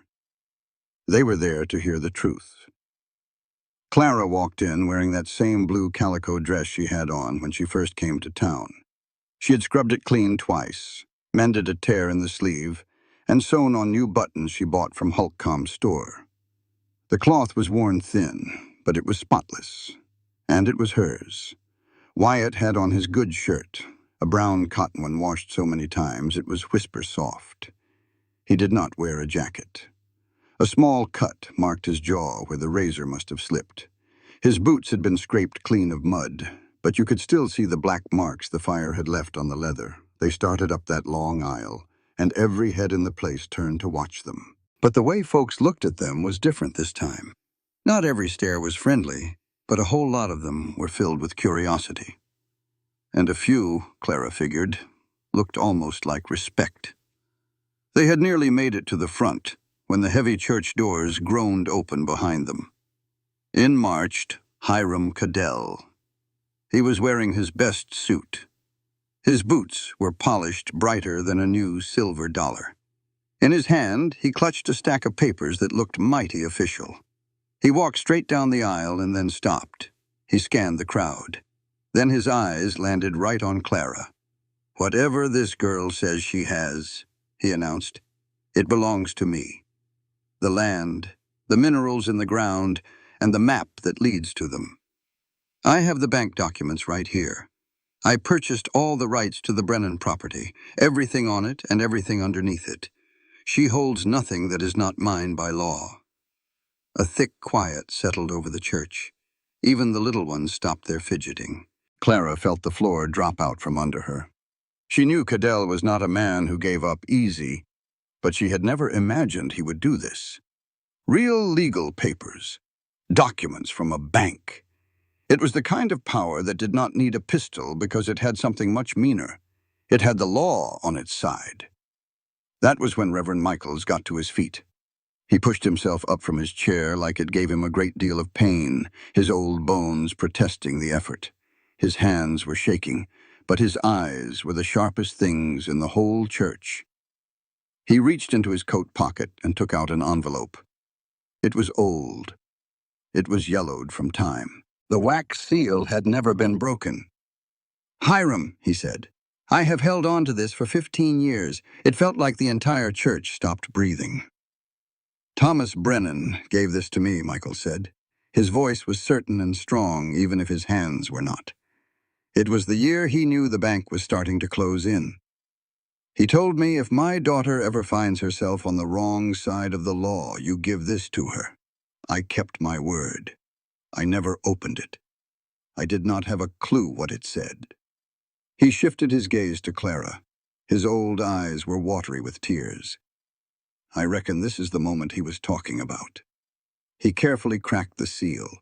His own hands trembled as he unfolded the single piece of paper, because he was reading the words for the very first time, just like everyone else. His eyes moved across the page, and then they flew wide open. His voice was thick with emotion when he spoke again. It was a certified copy of Thomas Brennan's original last will and testament. It had been signed and witnessed long before he ever applied for a loan, before the bank, before the foreclosure, before any of the trouble ever began. The will stated in no uncertain terms that the mineral rights on the Brennan land were legally separate from the deed for the surface, and those rights were left completely and forever to his daughter, Clara Brennan.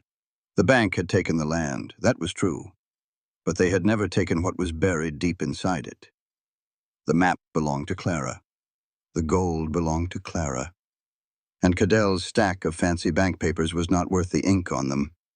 Reverend Michaels looked up, his old voice reaching every corner of that church. Thomas Brennan was looking out for his daughter from 15 years in the past, and I never even knew I was helping him do it. Clara raised a hand to her mouth, trying to choke back a sob. Her father. Her quiet, broken father, who had died of shame on the floor of a farmhouse that was no longer his. He had planned for this. He had seen the trouble coming from the bank and found one small, brilliant way to protect the only thing he ever cared about.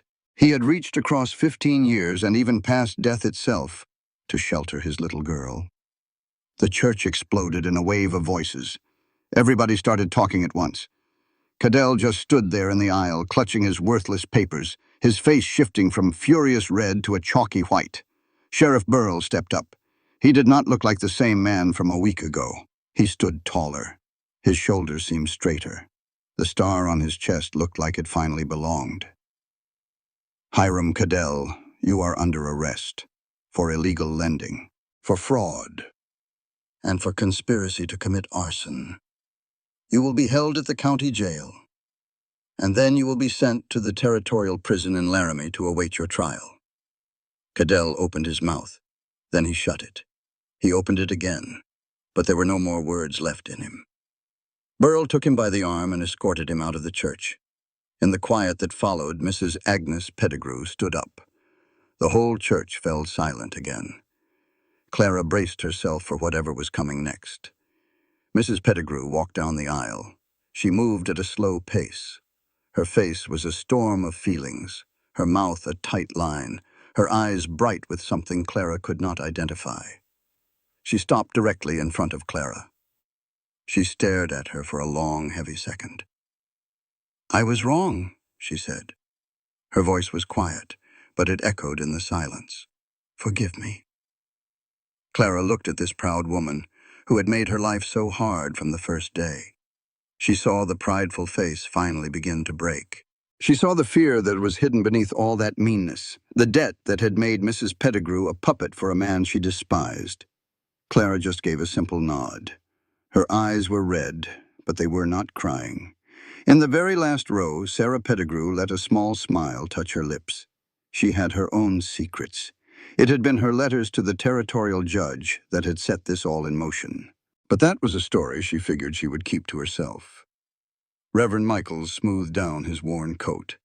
He wiped his eyes. He looked out at the people in his church.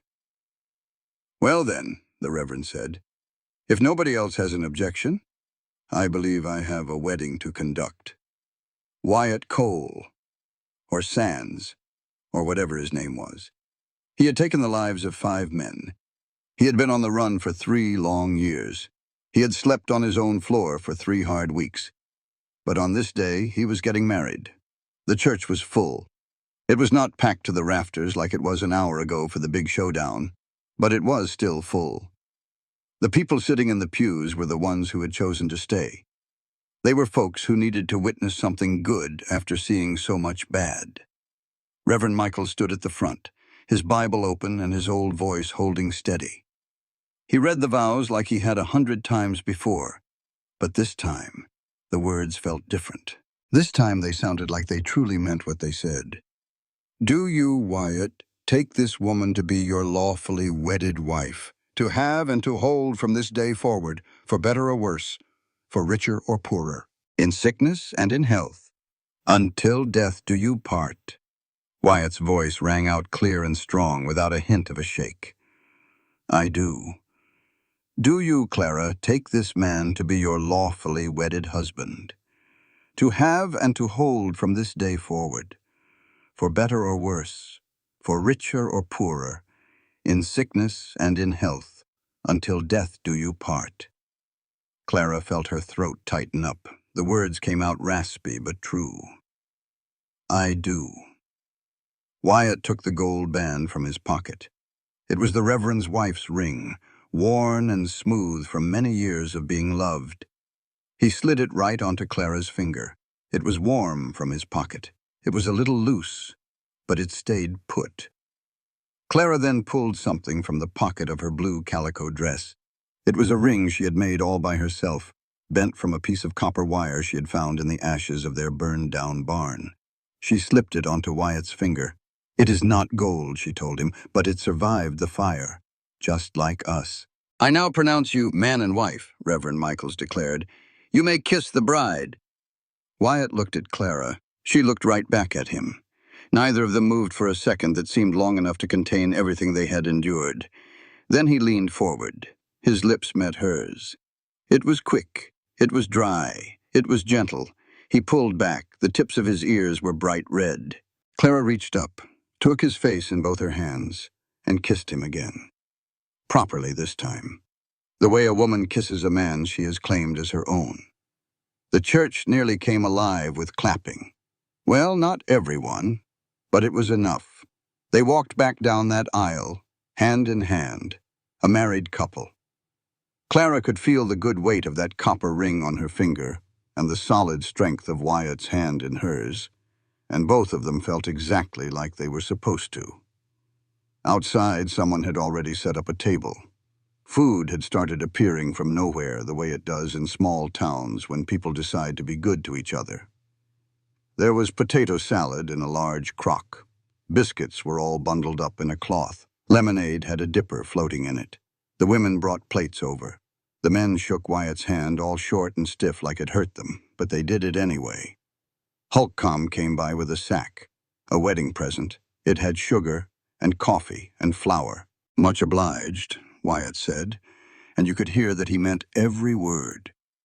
Sarah Pettigrew brought a pie over. From the smell, it was apple. She held it out to Clara with both hands. I made this, she said in a soft voice. For you. Thank you, Clara said. Sarah offered her a quiet smile. Over by the far wall, Mrs. Pettigrew stood with her arms crossed, looking as stern as a judge. There was no smile on her face, but she had not left either. And when Clara met her gaze, Mrs. Pettigrew gave a nod so slight you might have missed it. But it happened. A soft rain started to fall outside. It was not a storm, not by a long shot. It was a gentle mist, the kind of rain ranchers call a blessing because it soaks into the soil slow and deep and gives new things a chance to grow. It tapped on the blackened ground where the barn had been. It formed little jewels on the rose clipping the preacher's wife had sent over, which was wrapped in a wet sack with a note saying every home needs a rose bush. No one ran to get out of the weather. That rain just felt right. Sheriff Burl gave them a ride home in his wagon. As she climbed into the back, surrounded by gifts and food from the very people who had once shunned them, Clara felt a sense of peace she had not known since she was a little girl in her mother's kitchen. She felt like she belonged. The wagon rolled out of town, the church shrinking behind them. The prairie opened up wide, painted gold and green by the rain. The sky felt immense, and the air smelled like wet sagebrush and a new start. Clara looked over at Wyatt. He looked back at her. Mrs. Sands, he said. "Mr. Sands," she answered. His hand found hers in the wagon bed. He gave it a gentle squeeze. Their cabin appeared up ahead. The barn was gone, and the henhouse too. But the cabin was still standing strong. A little curl of smoke rose from the chimney, a sign that the fire inside had held. The two rocking chairs were on the porch waiting for them. Sheriff Burrell brought the wagon to a halt. He helped them carry all the gifts down. "Congratulations," he said, and tipped his hat before he drove off. Clara stepped down onto the muddy ground.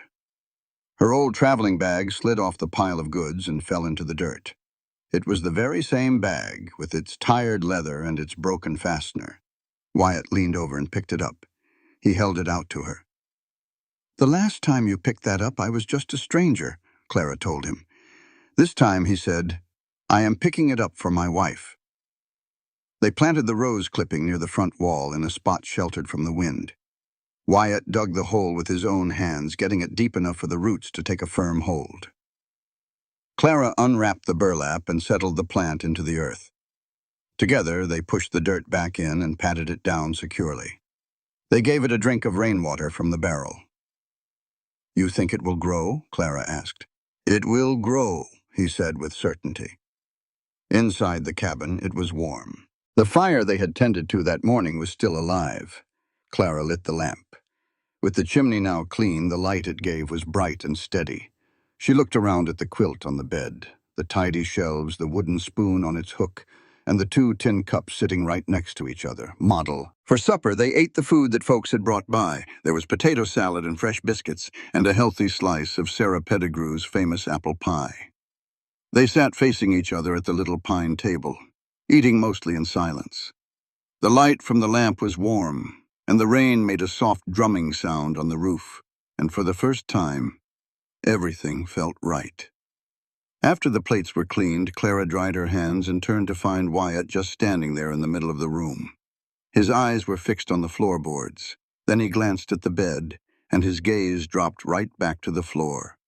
For 3 solid weeks, that's where he had slept, on those hard planks right next to the fireplace. He used his saddle as a pillow and a single wool blanket for a bed. It was the only thing that felt familiar to him. He reckoned it was what he had earned. The floor was his penance. The floor was the proper place for a man like him.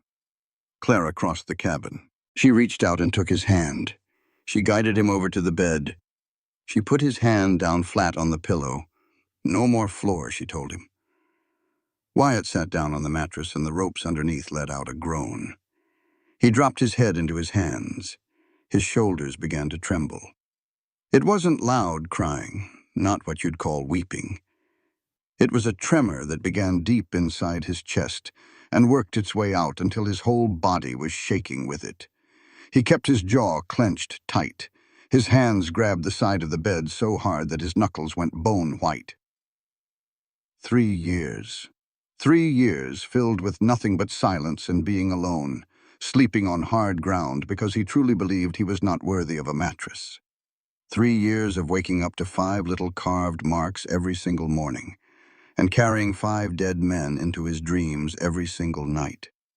3 years without a single human touch, without anyone speaking his name, unless it was with suspicion or with fear. Clara sat down on the bed right there beside him.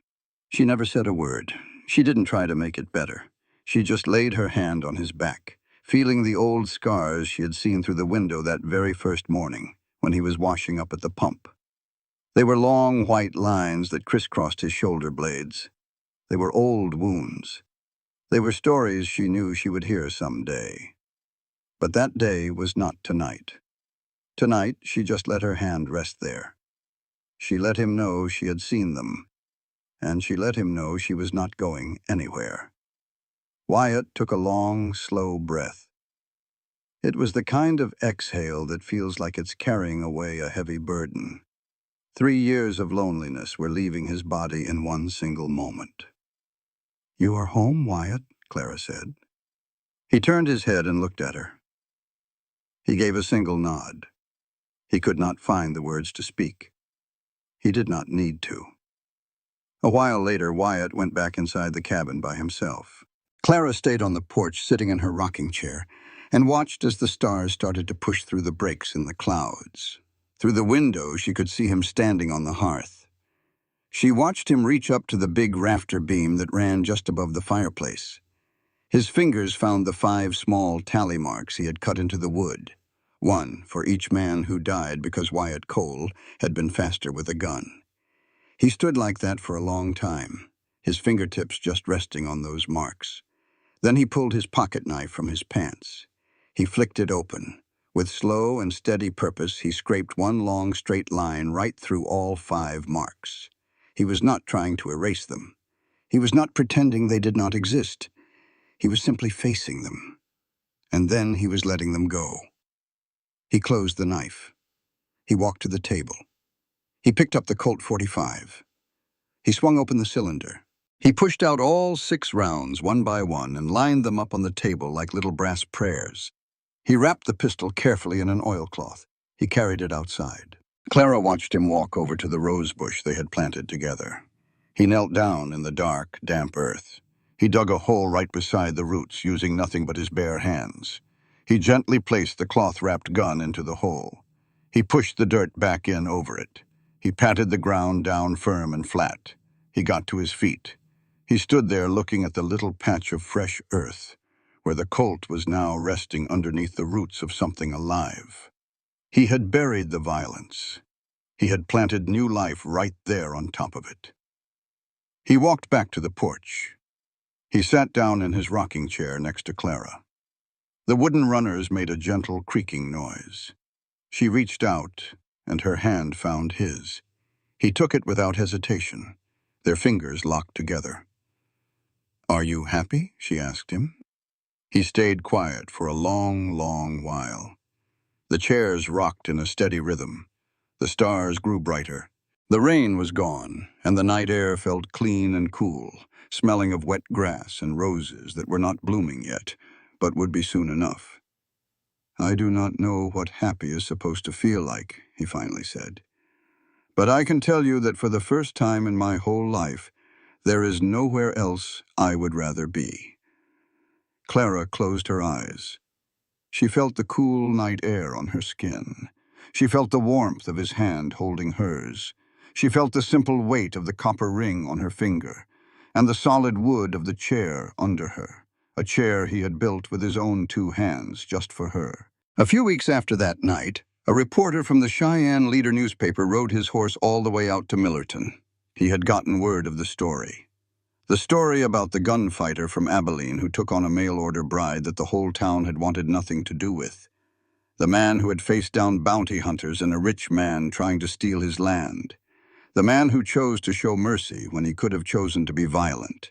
The man who buried his gun under a rose bush and married the woman that everybody said was worth nothing. The reporter found Wyatt out mending a fence line where the new barn was going to be built. A good number of volunteers from town were out there helping him. Holcomb had brought over a whole load of lumber. Even Sheriff Burl was there, swinging a hammer right alongside them. The reporter asked if he could do an interview. Wyatt just shook his head. "I am not a story. I am just a man who got real lucky." The reporter ended up writing the story anyway. He went and talked to people all over town. He talked with Reverend Michaels. He talked with Sarah Pettigrew, who likely told him a little more than her mother would have approved of. He talked with Holcomb, who declared that Wyatt Sands was the finest man in the entire territory, and if anyone thought different, they could come and talk to him about it.